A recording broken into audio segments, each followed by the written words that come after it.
굉장히 무서운 말씀인 것 같아요.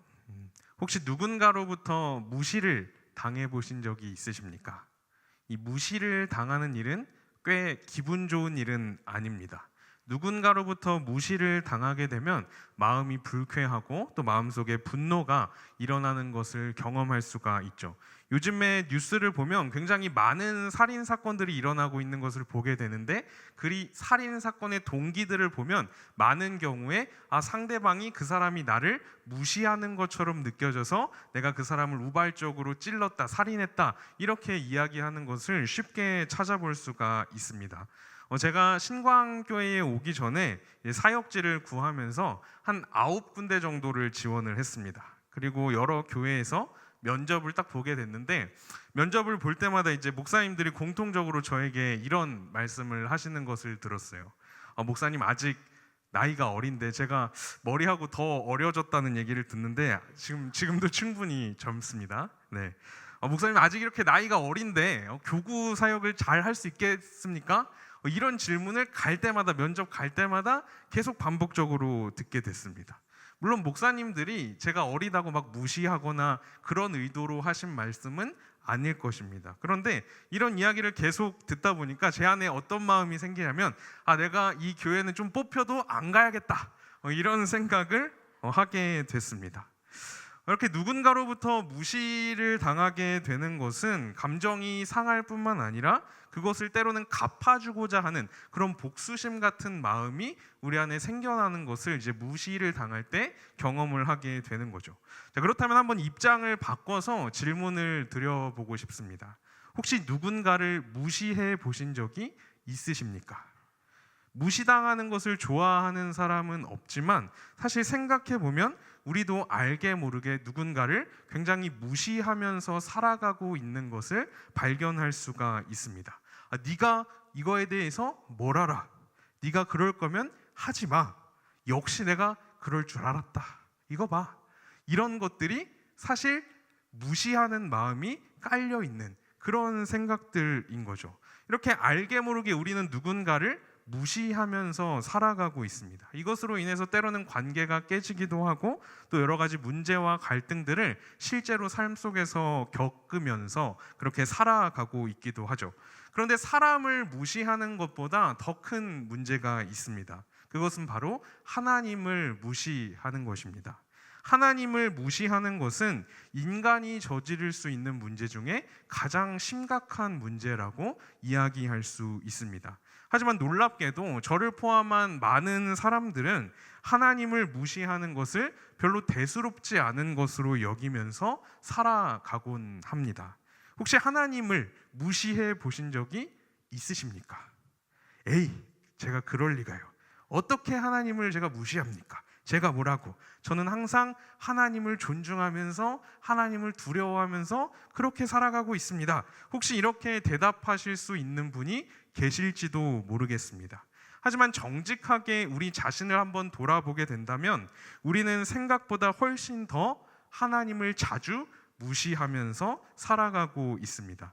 특별히 내가 하나님을 무시하고 있는지를 점검해 볼 수 있는 아주 중요한 지표가 있습니다. 그것은 예배에 대한 나의 태도입니다. 우리 성도님들은 어떤 마음으로 지금 예배에 참여하고 계십니까? 삶의 예배는 차치하고서라도 공적인 예배 조금 더 좁게 놓고서 보면 주일 예배만 놓고 한번 생각해 보시기 바랍니다. 어떤 마음으로, 어떤 자세로, 어떤 태도로 예배에 참여하고 계십니까? 성경에 의하면 예배의 자리는 하나님께서 임재하셔서 하나님이 함께 하시는 자리가 예배의 자리입니다. 그런데 정말 하나님이 이 자리에 함께 계시다는 것을 인식하면서 그 인식을 가지고 예배하고 있냐 하는 것이죠. 우리가 집에 손님이 오기만 해도 그 손님을 의식하면서 생활합니다. 그래서 조금이라도 더 조심하고 주의를 기울이면서 활동하게 되죠. 하지만 우리는 하나님께서 이 자리에 함께하고 계심에도 불구하고 그것을 잘 인식하지 못한 채로 예배하곤 한다는 것입니다. 저부터가 그래요. 아무래도 이 사역자라는 자리에 있다 보니까 예배에 집중하는 게 얼마나 어려운지 모릅니다. 예배를 섬기고 성도님들이 조금이라도 더 예배에 집중할 수 있도록 도와야 되는 그런 역할들이 부여되어 있기 때문에 자칫 아무런 생각 없이 예배 자리에 있으면 예배를 돕기는 하지만 나는 정작 하나님께 예배하지 못할 때가 얼마나 많은지 모릅니다. 특별히 교회에서 여러 가지 많은 사역과 봉사들을 하고 계신 분들은 정말 주의하지 않으면 온전히 하나님께 예배할 수 없는 것이 현실입니다. 정작 예배의 자리에는 있지만 하나님을 잊어버린 채로 그 예배의 자리에 몸만 머물러 있게 되는 것이죠. 나는 이런저런 봉사하고 있으니까 괜찮아.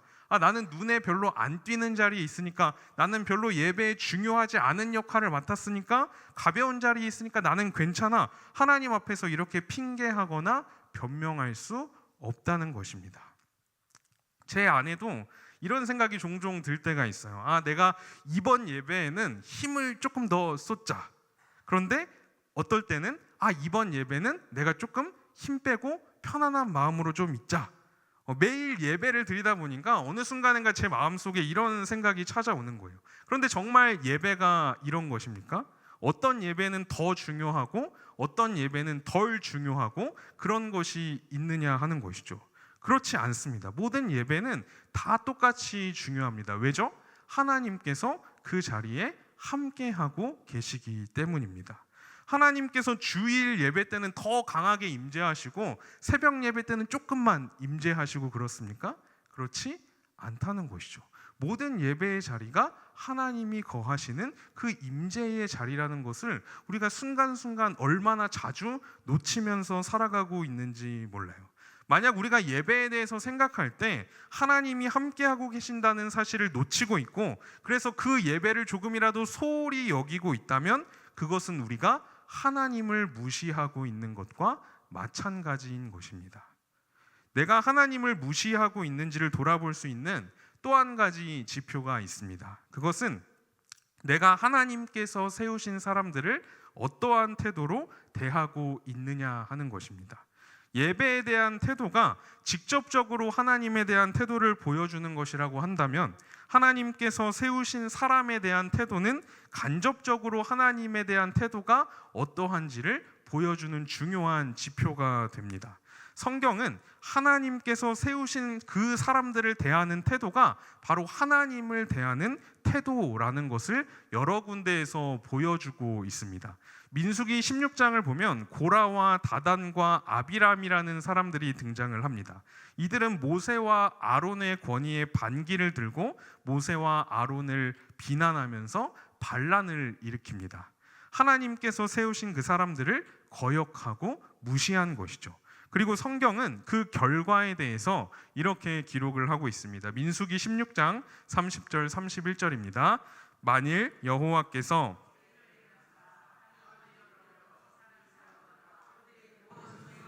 삼켜 산채로 스올에 빠지게 하시면 이 사람들이 과연 여호와를 멸시한 것인 줄을 너희가 알리라. 그가 이 모든 말을 마치자마자 그들이 섰던 땅바닥이 갈라지니라. 아멘. 하나님께서는 이들이 모세와 아론을 무시한 이 사건을 가리켜서 이렇게 표현을 하세요. 여호와를 멸시한 것이다 라고 말씀하십니다. 그리고 그에 대해서 심판하시죠.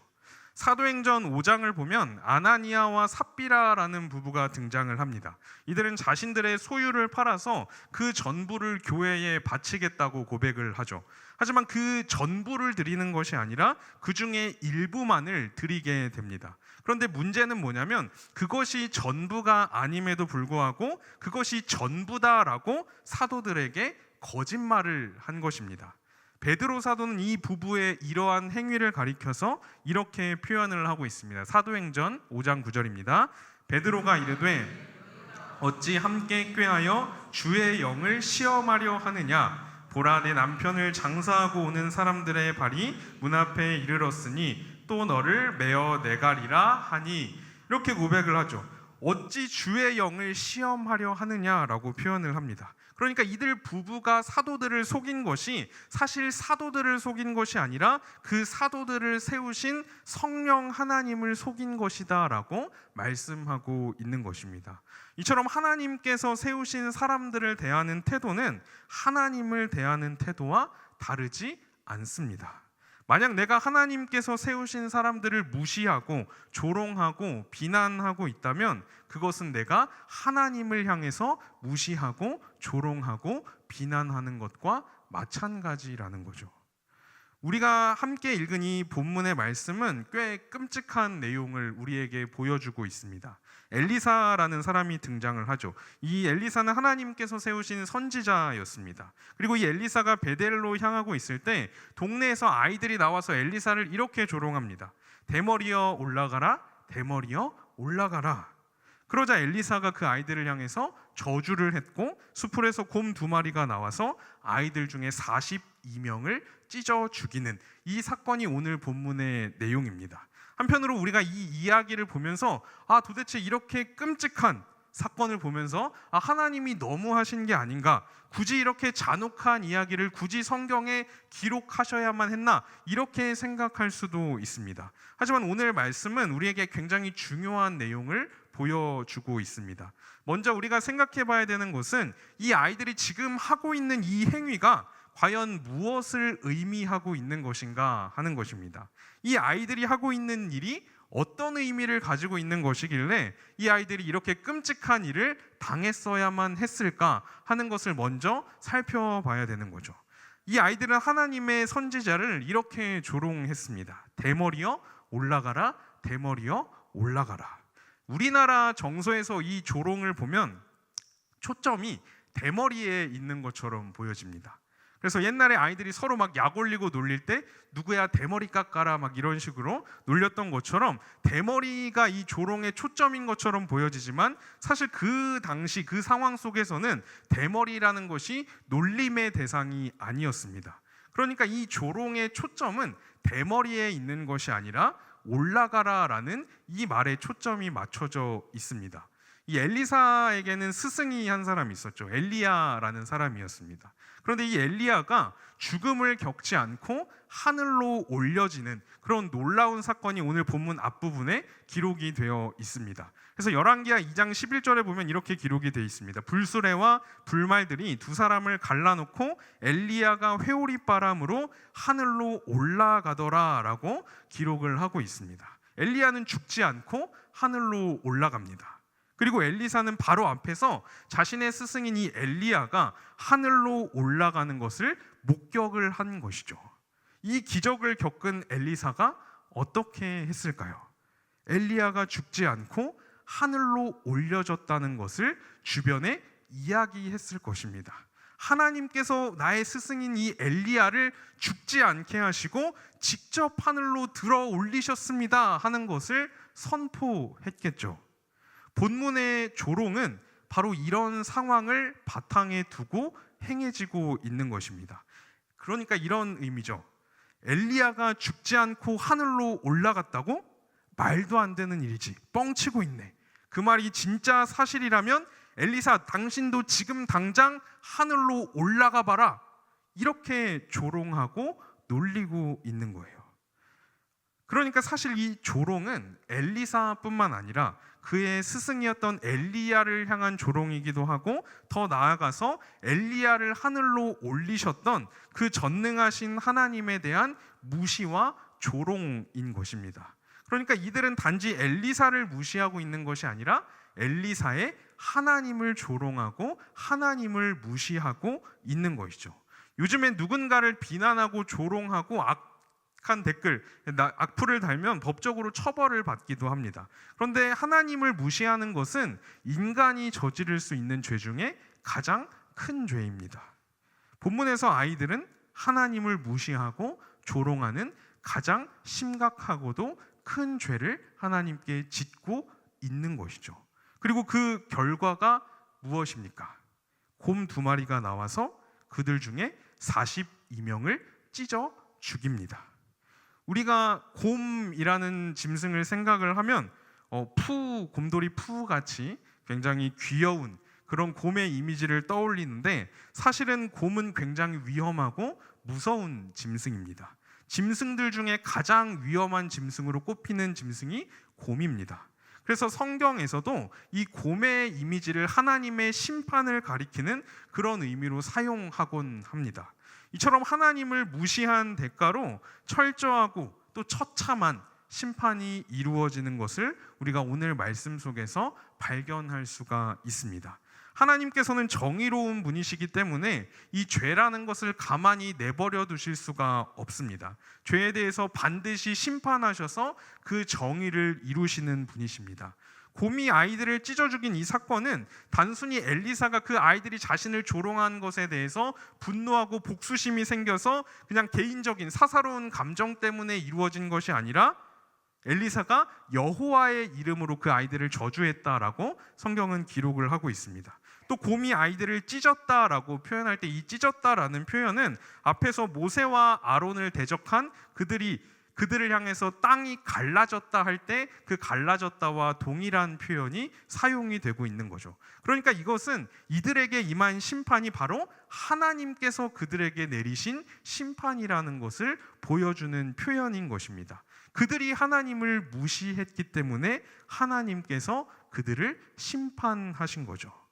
그리고 사실 이 본문의 사건은 이전에 하나님께서 이스라엘 백성들을 향해서 이미 말씀하셨던 그 내용이 실제로 이루어진 사건이기도 했습니다. 레위기 26장 21절과 22절을 보면 이렇게 기록되어 있습니다. 너희가 나를 거슬러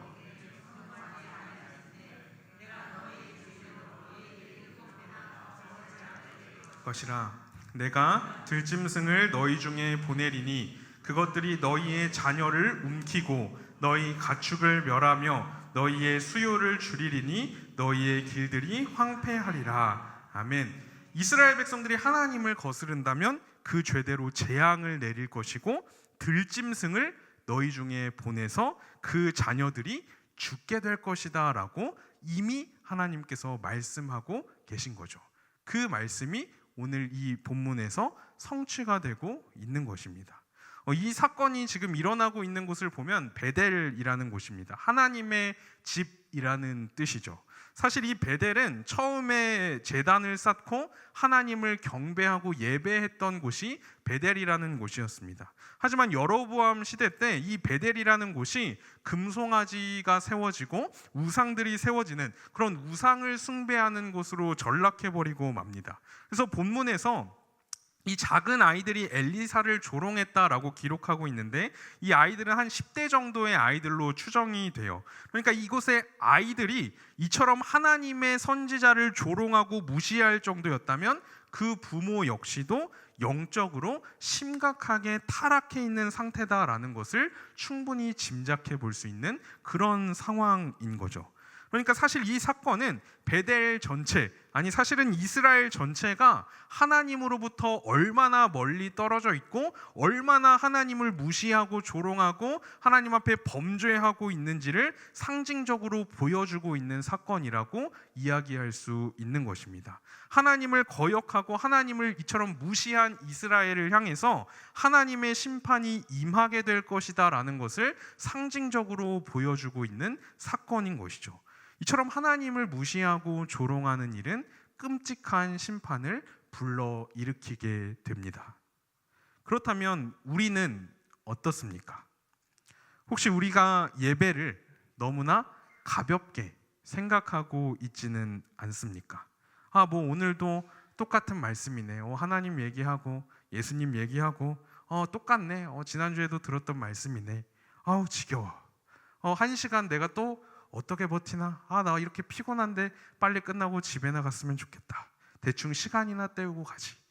이런 마음으로 우리가 예배에 참여하고 있다면 우리 역시 오늘 본문의 아이들과 동일한 잘못을 저지르고 있는 것입니다.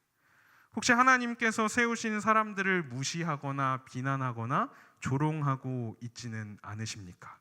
아이고 저 사람 세워놨더니 저렇게밖에 못하나. 내가 있으면 훨씬 더 잘할 텐데. 거 봐라. 내가 그럴 줄 알았다. 하는 일마다 딴지 걸고 비난하고 태클 걸고 이런 마음으로 우리가 하나님의 사람들을 대하고 있다면 우리 역시 본문의 아이들과 동일한 잘못을 저지르고 있는 것입니다. 우리가 우리의 삶을 정직하게 돌아본다면 우리가 얼마나 하나님을 무시하면서 살아가고 있는지를 너무나 분명하게 깨닫게 되는 것이죠. 하지만 우리가 하나님을 이처럼 무시하면서 살아가고 하나님께 이처럼 죄를 짓고 있지만 오늘 말씀에서 기록하고 있는 것처럼 갑자기 교회 뒷문이 열리고 곰이 들어와서 우리를 찢어 죽이거나 하는 일이 일어나지는 않습니다. 만약 내가 예배 시간에 딴 생각하면 갑자기 곰 들어와가지고 내 옆에 딱 앉아서 날 찢어 죽이려고 한다면 저부터 먼저 찢겨 죽일지도 모르겠어요. 이렇게 하지 않습니다. 이렇게 되지 않아요. 이것은 우리가 구약 시대의 사람들보다 훨씬 더 나은 사람이라거나 우리의 죄가 구약 시대 때 그 사람들보다 훨씬 더 가벼워서 이런 일이 일어나지 않는 것이 아닙니다. 하나님께서 구약 시대와는 다른 방식으로 우리를 다루고 계시기 때문입니다. 비록 지금도 우리가 하나님께 죄를 짓고 때로는 하나님을 무시하면서 살아가고 있지만 하나님께서는 우리를 오래 참으심으로 대하시고 우리에게 자비를 베풀어 주십니다. 우리가 돌이킬 수 있는 기회를 주시고 우리를 기다려 주시는 거예요. 하지만 이 기다림이 영원한 것은 아닙니다. 하나님께서 정하신 때가 되면 반드시 심판이 임하게 됩니다. 그 심판은 하나님께서 하나님을 무시한 그 사람들을 무시하는 것으로 나타납니다. 하나님으로부터 무시당하는 것은 인간이 당할 수 있는 심판 중 가장 끔찍하고 공포스러운 것입니다. 자녀가 부모로부터 무시당하는 것은 굉장히 끔찍한 일이겠죠. 하지만 그보다 더 무서운 것은 영원하신 하나님 아버지로부터 무시당하는 것입니다. 하나님을 무시하는 것은 결코 가벼운 죄가 아니에요. 궁극적으로 하나님의 무시를 당할 수밖에 없는 가장 끔찍한 죄입니다. 그렇다면 우리가 이제 정말 중요한 한 가지를 생각해 보려고 합니다. 우리가 하나님을 이처럼 무시하고 하나님께 죄를 짓고 이러한 심판 앞에 놓여 있다면 그렇다면 이제 우리는 어떻게 해야 하는가 하는 것입니다.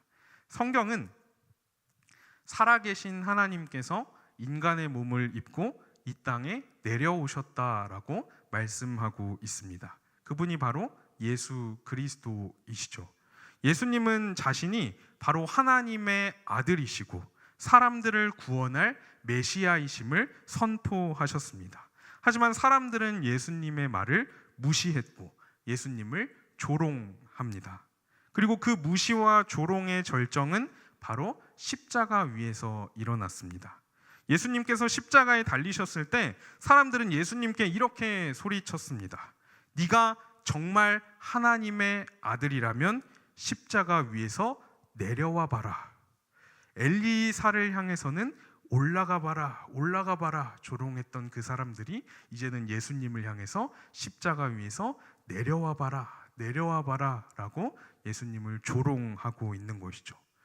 하지만 사람들이 예수님을 이처럼 무시하고 조롱하는 이 죄를 지었을 때는 곰이 나타나서 그들을 찢어 죽이지 않았습니다. 왜일까요? 왜냐하면 바로 그곳에서 하나님의 아들이신 예수 그리스도 그분이 죄인들을 대신해 하나님의 심판을 받아 찢기시고 계셨기 때문입니다. 우리를 대신해 예수님께서 하나님의 진노와 심판을 받아 십자가 위에서 찢기셨기 때문에 우리가 찢김을 당하지 않을 수 있게 된 것이죠. 예수 그리스도 그분께서 나를 대신해서 찢기셨다는 것을 믿는 사람은 결코 하나님으로부터 무시를 당하지 않습니다. 영원한 하나님의 자비와 은혜를 경험하며 살아가게 되는 것이죠. 왜냐하면 예수 그리스도 그분께서 우리가 받아야 할 그 모든 것을 대신 받으셨기 때문입니다. 우리가 이 은혜를 안다면 어떤 마음으로 예배에 참여해야 되겠습니까? 적어도 우리는 지금보다 훨씬 더 이 예배의 자리를 소중히 여기며 중요하게 여기며 예배에 참여해야 할 것입니다. 하나님께서는 그리스도 안에서 우리가 드리는 그 모든 예배의 자리 가운데 언제나 영원토록 함께 하십니다. 내가 어디에 있든지 무엇을 하든지 그곳에 하나님께서 함께 하고 계신다는 그 사실을 인식하면서 하나님을 경외하는 그런 예배자가 될 수 있기를 소망합니다. 또 우리가 하나님께서 세우신 그 사람들을 인정해주고 존중해 줄 수 있기를 바랍니다. 비록 그들이 내 기준에는 맞지 않고 부족해 보이고 실수하기도 하고 여러 가지 연약함들이 보여진다고 할지라도 그들을 그 자리에 세운 분이 하나님이시라는 사실을 우리는 잊어서는 안 되는 거죠. 사울 왕은 여러모로 부족하고 굉장히 흠이 많은 왕이었습니다. 개인적인 복수심에 휩싸였고 판단력은 흐려졌고 심지어 자신이 하나님의 자리에까지 오르려고 한 그런 악한 왕이었습니다. 하지만 다윗이 사울 왕을 어떻게 대했습니까? 그를 여전히 왕으로 인정합니다. 하나님께서 사울을 그 자리에 세우셨다는 것을 인정하고 그를 해칠 수 있는 기회가 있었음에도 그렇게 행하지 않았죠. 하나님께서 그리고 그러한 다윗의 모습을 기쁘게 여기셨습니다. 우리에게도 이런 모습들이 회복되어야 할 줄 믿습니다. 하나님께서 세우신 그 사람들을 인정하고 그 사람들을 존중하는 것은 결국에는 하나님을 인정하고 하나님을 존중하는 것입니다. 오늘 말씀은 하나님을 무시하는 그 아이들이 받게 되는 그 철저한 심판을 우리에게 보여줍니다. 하지만 우리는 이제 이 말씀을 보면서 내가 하나님께 찢겨질까봐, 곰에 의해서 찢겨질까봐 두려워서 하나님을 존중하고 하나님께 순종하는 것이 아닙니다. 오히려 예수 그리스도께서 우리를 대신해 찢기셨음을 알기 때문에 감사하는 마음으로 기쁨을 가지고 하나님을 존중하고 하나님의 사람들을 인정하고 또 하나님께 순종하며 그렇게 나아가는 것이죠. 우리가 이 은혜를 기억하고 하나님을 향한 그 경외하는 마음이 우리 안에 회복될 수 있기를 간절히 소망합니다. 기도하겠습니다.